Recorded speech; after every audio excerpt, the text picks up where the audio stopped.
Okay, this is from the chapter called Play. Well, let me read you the title so you can get the structure of the book. Fast forward, The American Replacement of Nature. Play, Disney's World, The American Replacement of Culture. Record, CNN, The American Replacement of Historical Reality. This is my essay on the war in the Gulf, watching it in my living room in Zurich. Erase, Gnostic Technologies, The American Replacement of Incarnation, which is sort of a critique of junk food and artificial intelligence, Hans Moravic's book on Mind Children. And Reverse, the study of the kind of nativistic movements of New Mexico. Everybody in Santa Fe is either a past life regression therapist or a shaman workshop director. So Santa Fe, Los Alamos is like chaos dynamics and the new science, and Santa Fe is sort of like nativism. And the intensity of America is really, what we used to be in California in like the 50s and 60s, it's now compressed into New Mexico. So I end Reverse with the channels of New Mexico. The land of Chris Griscom and all of that. I spend a lot of time in the Southwest because the Lindisfarne Mountain Retreat is in the Sangre de Cristo Mountains, which is in sort of over the border in southern Colorado. So this is from the Disney chapter, and I'll just come down in media res and not try to read too much.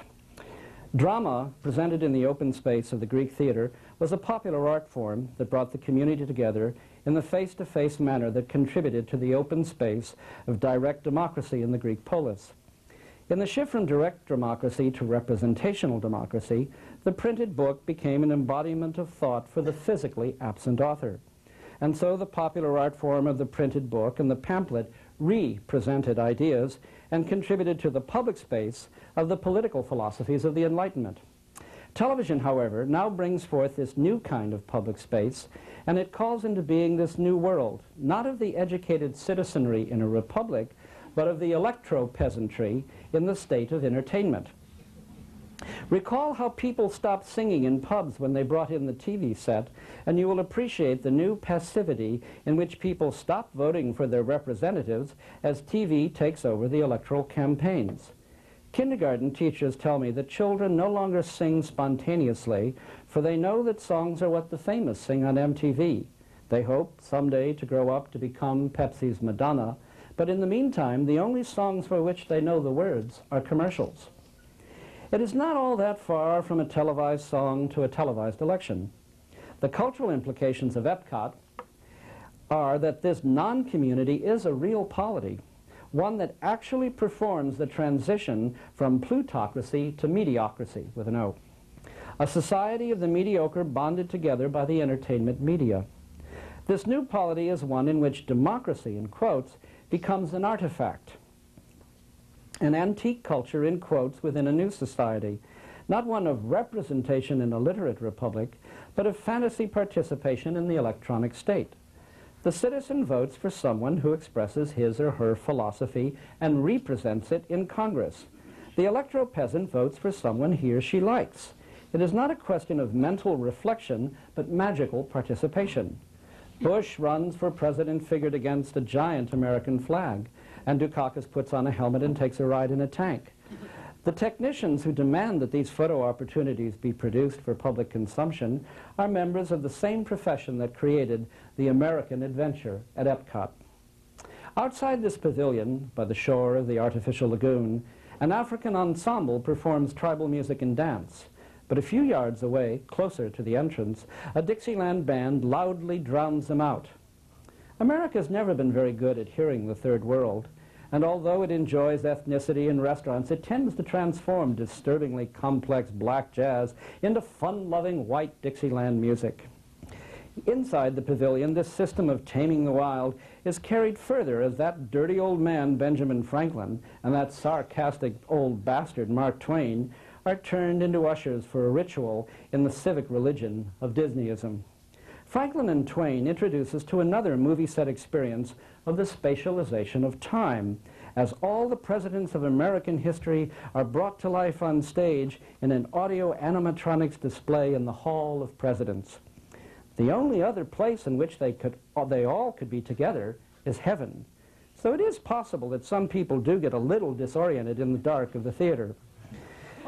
With a vision of all the presidents before them, the stirring music of fife and drum just becomes too much for many people, and they begin to weep in seizures of patriotism. Pay no mind to the Wizard of Oz behind the curtain, for every image and soundbite is controlled by a bank of computers and a group of technicians that would make NASA proud. But that is no different from your average presidential campaign. There, too, a group of invisible technicians serves an equally invisible board of directors. What Disney prefigured, Reagan figured, as he became the first entirely audio-animatronic president, a lovable creation that performed perfectly according to the programming of the technicians and the dictates of the board of directors. As to who serves on the board of directors of This America, I certainly have no way of knowing. Right-wing paranoids will tell you that it is the Rockefellers with their Trilateral Commission, but I doubt it. For that sounds much more like a projection of the right-wingers' own alienated way of working in secret military cells and survivalist colonies. The old rich of any society need no secret conspiracy, because the old boy networks within the ruling institutions have all the power that is needed to run a Great Britain or a United States.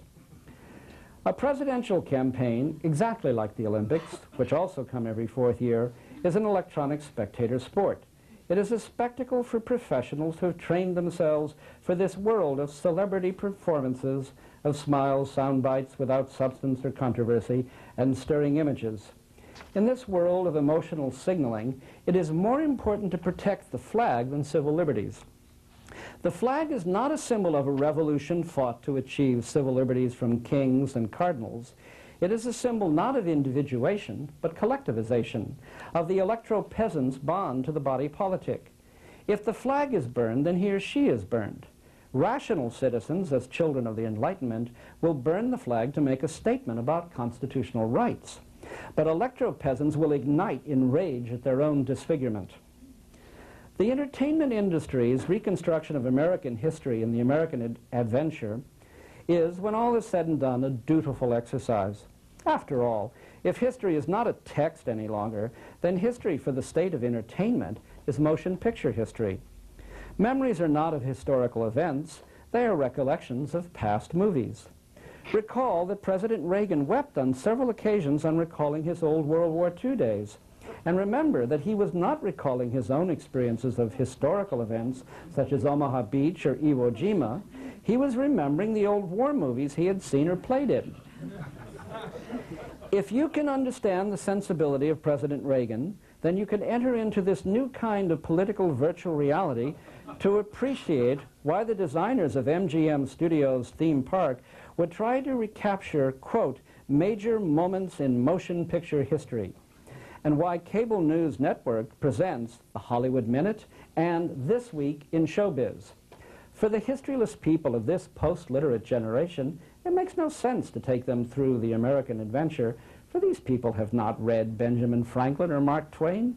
But if you take them on the Indiana Jones ride in the Disney MGM Studios theme park, now that is different. For the hat and the whip are icons, and the people will thrill to the joy of remembering the movie. In the old rides in Disneyland, the Pirates of the Caribbean and Haunted Mansion, it was the distancing of evil that was the setting up of space.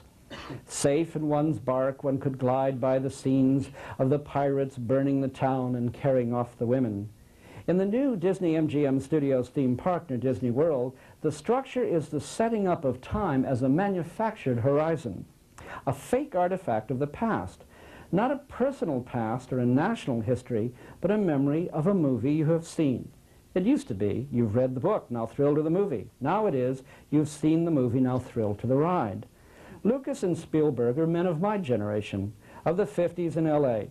As children of McLuhan's Global Village, they did not need to read McLuhan to understand that when a cliché is repeated or used as a model for a new performance, the cliché becomes an archetype. So old World War II movies like Air Force become the models for Star Wars. When a cliché becomes an archetype, old movies become myths. They become horizons that add the dimensions of the past to the present. Since Raiders of the Lost Ark is a copy of a movie serial, which is a copy of a comic book, an illusionary depth to time, a manufactured tradition, is created in which